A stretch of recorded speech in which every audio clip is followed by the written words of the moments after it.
And for some of you guys, nakikita rin natin na yung mga bunga, no? Ito mga matatamis na bunga ito guys, no? Yung mga effort nyo, especially sa online. Although kahit hindi naman online, pwede rin. Pero yung nararamdaman ko dito is more online guys. Kung kayo ay may mga online shop, online seller, nasa social media, content creation, affiliate, freelancers, anything na gumagamit ng internet mga kapiksi, nararamdaman ko na nagbubunga yung inyong mga pagsisikap. So,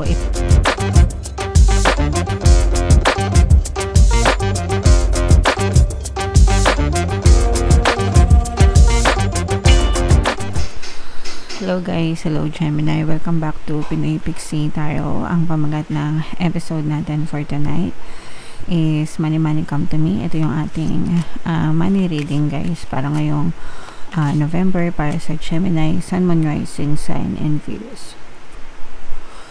So unahin natin tong deck na to mga kapiksi. Tingnan natin yung mga money manifesting techniques para sa inyo. So meron tayong indulge, buy yourself a treat each week even if it's very modest.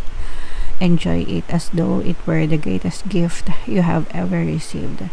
The universe will then provide many more gifts for you to enjoy. So, ibig sabihin nito guys, i-reward nyo yung sarili nyo ng mga bagay na deserve nyo, especially kung masipag kayong magtrabaho, ginagawa nyo lahat. Ginagawa nyo yung the best nyo mga kapiksi para maabot nyo yung mga pangarap nyo, para gumanda yung inyong pamumuhay guys. And the more na ginagawa nyo yan, the more that the universe will provide you many more gifts to enjoy. Nandun na kasi kayo sa abundance mindset mga kapiksi. And kapag ka-abundance na yung mindset nyo, alam nyo na palagi kayo magkakaroon at palagi may dadating. Palagi may dadating na pera sa inyo. So, hindi nyo naman kailangang gumastos ng bonggang-bongga or malakihan. Kahit yung mga payak or simpleng treat lang, as long as nire-reward mo yung sarili mo mga kapiksi. So, yung iba, pwedeng weekly, yung iba pwedeng every payday, diba? Yung iba tuwing payday, bumibili sila ng mga bagong gamit nila, sapatos, damit, ganyan. Yung iba naman, nagfa-fine dining or lumalabas, nagka-travel, iba-iba, no? Yung iba iniipon, no? Iniipon yung mga bonus nila, tapos nagta-travel or kung ano man. So, whatever guys, kanya-kanya kayo ng peg sa buhay. So, whatever you think you enjoy, do that mga kapiksi, okay? As long as masarap sa pakiramdam nyo, you feel rewarded, you feel happy, Gemini, okay? Alright. So, comment down below guys if feeling nyo naka-resonate kayo dyan, or if naintindihan nyo yung message for you.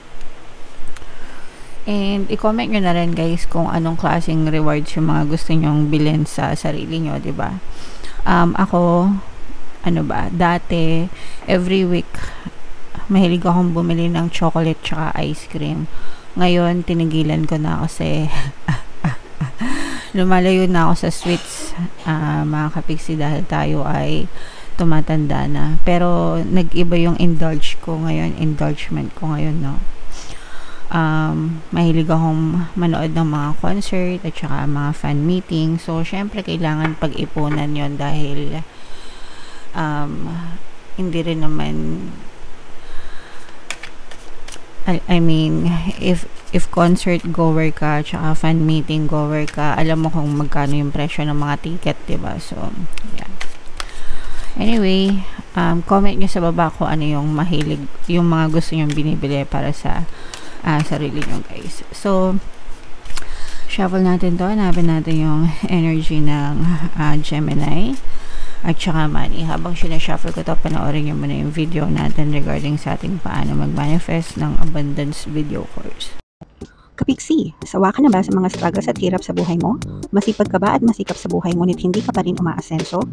Ilang beses ka na bang nag-attempt magnegosyo at mag-invest pero palagi ka pa rin nalulugi? Sa pagkakataon na ito ay maaaring may subconscious beliefs ka na nagiging balakid sa iyong pag-unlad at pagyaman. Introducing, paano mag-manifest ng abundance video course. Dito ay matututunan mong ma-overcome ang mga balakid mo para tuluyan ka ng umunlad, umasenso, sumagana, maging matagumpay, successful at maswerte sa iyong kabuhayan, pera, trabaho, negosyo sa lapi at kaperahan ng bonggang-bongga. Dali, mag-send na ng email sa pinoypixitayo@gmail.com at simulan na ang iyong pagyaman ngayon. Alright, so sa lahat ng gusto mag-avail ng course guys, naka-flash sa screen nyo. Una, meron tayong paano mag-manifest ng abundance video course, paano mawala ang third party, at magkaroon ng harmonious na relationship, and paano pabalikin si ex revice breakup. Sa mga interesado guys, mag-send lang kayo ng email sa pinoypixitayo@gmail.com. And sa mga naghahanap guys ng pamaswerte na lucky charms or bracelet, aventurine at saka citrine, yung recommended ko mga kapiksi, may makikita kayong link sa description box. So, Gemini, kayo ay represent ng King of Swords. Ito yung ating money energy. Latag natin yung spread nyo guys. Available na yung ating 2026 pick a card kapalaran. Kung hindi nyo pa napapanood guys, punta na kayo sa homepage natin. So, dito mayroong presence ng water sign, Cancer, Pisces, Scorpio, at saka earth signs, Capricorn, Taurus, Virgo. For some of you guys, maaaring may ganyang element kayo sa inyong natal chart, or you may be dealing with other signs na may ganyan sa kanilang natal chart. Dito guys, nakikita natin na marami kayong pasanin, no? Pwedeng meron kayong mga responsibilities and obligations. Kumbaga medyo mahirap. Kumbaga marami kayong expenses, marami kayong mga gastusin. And kailangan nyo rin emergency funds guys, kasi maaari kayong may mga unexpected na gastos, no? Kagaya ng mga nangyari sa atin sa mga kababayan natin sa Cebu, yung mga kapiksi natin sa Cebu. So nananahimik yung buhay nila, tapos nasalanta sila ng bagyo. So yung iba talaga, kumbaga kailangan nyo talaga ng pera, di ba? Expense, kasi marami kayong gagastusin para mabalik sa maayos ulit yung buhay ng ibang mga nasalantaan ng mga tahanan, mga gamit, di ba? So ganun, mga ganun guys. Parang medyo burdensome siya sa inyo, medyo maraming pabigat guys, mga emergency na pagkakagastusan. So kailangan talaga palaging handa ang ating mga bank account, mga kapiksi. And for some of you guys, kailangan marunong kayong magdesisyon, kasi may mga opportunities na dadating sa inyo, pero maaari itong maging missed opportunity, no? Ibig sabihin, baka dumaan lang yung opportunity, tas hindi na siya bumalik ulit. Kaya dapat marunong kayong umaksyon or kumilos para pag nandyan yung opportunities, hindi siya basta-basta lalampas sa inyo guys, okay? Yung iba naman sa inyo guys, eto, nakikita natin na for some of you, nagkakaroon kayo ng katuwang sa buhay, mga kapisi. This is, eto para sa positive side naman, eto guys, kung baga nagkakaroon kayo ng katuwang ng mga anak nyo, yung mga adult na mga anak nyo, nakakatulong na sila sa gastusin nyo. So kunwari napagtapos mo na ng pag-aaral, or kahit hindi pa tapos, pero marunong silang gumawa ng pera, meron silang ambag pagdating sa gastusin sa bahay. Kaya swerte kayo dyan sa mga anak nyo. So comment down below guys, kasi yung iba sa inyo talagang yung mga anak nyo yung swerte nyo, no? Kasi parang pinapagaan nila yung gastusin nyo. Kumbaga kung dati kayo lang ng asawa mo yung nagtatrabaho, ngayon pati yung anak mo tumutulong na sa mga expenses, okay? And kumbaga parang sulit yung pagpapalaki mo sa kanila, sulit yung, although mga anak hindi naman nila obligasyon yan, no? Na tumulong sa magulang, bahala sila, 'di ba? But in your case, rewards mo sila, mga kapiksi. Meron silang kusa na tumulong at magbigay sa inyo. So swerte kayo sa mga anak nyo, mga kapiksi. And for some of you guys, nakikita rin natin na yung mga bunga, no? Ito mga matatamis na bunga ito, guys, no? Yung mga effort nyo, especially sa online, although kahit hindi naman online, pwede rin. Pero yung nararamdaman ko dito is more online, guys, kung kayo ay may mga online shop, online seller, nasa social media, content creation, affiliate, freelancers, anything na gumagamit ng internet, mga kapiksi. Nararamdaman ko na nagbubunga yung inyong mga pagsisikap. So, i-mind nyo na yan sa comment section. Ayan o, mga kapiksi. So, you have more than enough, guys. Although sabi ko nga, no, may mga unexpected na expenses, mga kapiksi, pero maganda naman yung kalagayan ninyo sa buhay, guys, kasi hindi naman maiwasan yung magkaroon ng problema, mga kapiksi, pero yung status mo financially at saka sa career, especially sa career, guys, kung kayo ay nagtatrabaho, yan. So, you are being recognized, mga kapiksi. Kumbaga, masaya kayo sa trabaho nyo and nagkakaroon kayo ng mga recognition. Ibig sabihin, magaling kayo sa trabaho, no? Magaling kayo sa trabaho, sa work nyo, and yun nga, yung nagiging kayo ng recognition, mabango yung pangalan mo sa mga boss, mga kapiksi.